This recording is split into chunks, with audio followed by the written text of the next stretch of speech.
A Manhattan Miracle begins when Marie, a boss independent woman aged 28 and the head editor of Vogue in New York City, decides to have a baby.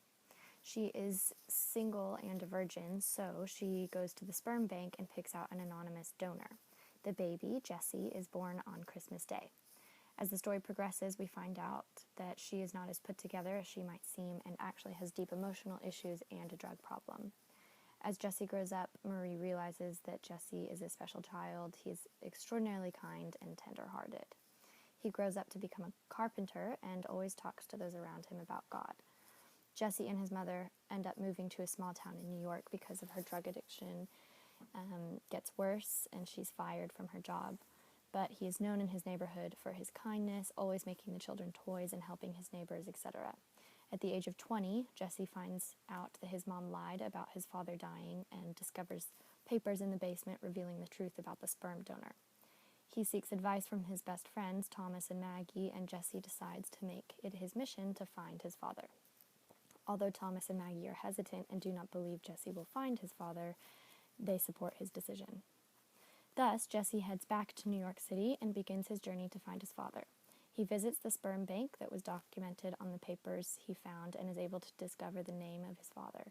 During his journey, Jessie has various encounters with unusual people.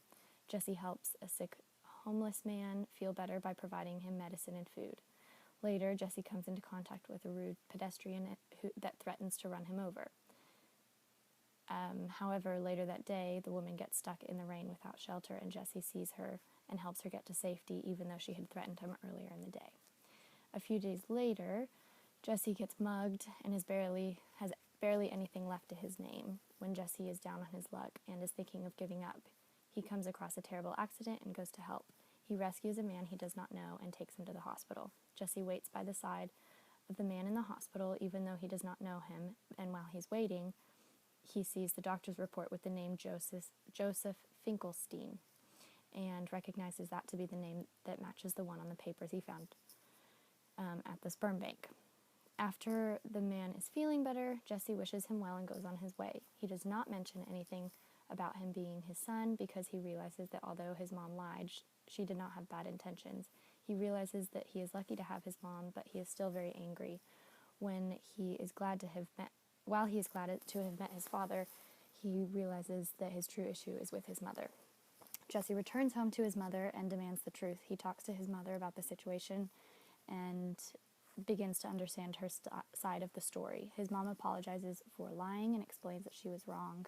Thus, he forgives her and suggests that she get help for her drug addiction. The movie ends with Jessie grabbing lunch with his mom, who has gotten help for her drug addiction and is now becoming an independent, strong, and happy woman. She has moved back to New York and has found another job in the fashion industry.